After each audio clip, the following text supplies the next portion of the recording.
Joining me now is Tennessee Congressman Andy Ogles, who represents the Nashville district where the Covenant School is located. Congressman, they came after you about the picture, a holiday card, which was so ridiculous, so predictable. But would you demand tonight that Merrick Garland open a hate crimes investigation into this shooting? Yeah, actually, I've authored a letter to the DOJ asking that this be classified as a hate crime and be investigated as such. Look, Federal Code 18 USC 249A1, if someone willfully causes bodily harm because of race, color, religion, it's a hate crime. Right? And so we have this shooter, this domestic terrorist who wrote a manifesto targeting Christians, children at a Christian school. This rise to the bar of being considered a hate crime or at least being investigated as such. Well, CBS has decided it's not worth mentioning that the killer was transgender. According to the New York Post, CBS executives, Congressman, said the shooter's gender identity has not been confirmed by CBS News. We should avoid any mention of it as it has no known relevance to the crime. Your reaction to that tonight, Congressman? Because I'm sure they'd do that if the killer was a member of the NRA or something.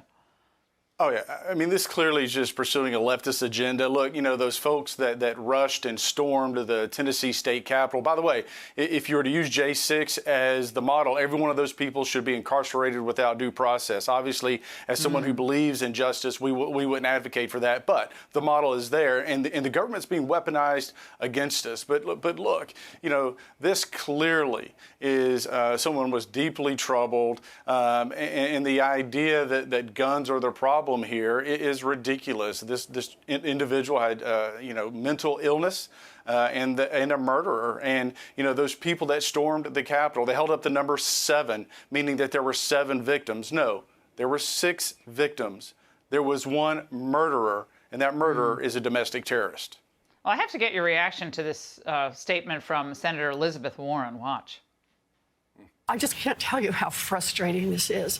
Our children die because there are Republicans in Congress who continue to insist that we can't put just basic safety measures in place. You don't see. Congressman, your response. Well, look, the Crime Prevention Research Center conducted a study. In fact, it was just updated in 2019, going back to 1950. And 94% of all public mass shootings occurred in gun-free zones. The answer isn't taking away guns. The answer is letting any teacher who wants to get the proper training, and again, it's permissive if they want to do it, we should give them the opportunity to arm themselves and to protect our children. Congressman, thank you. Hey, Sean Hannity here. Hey, click here to subscribe to Fox News YouTube page and catch our hottest interviews and most compelling analysis. You will not get it anywhere else.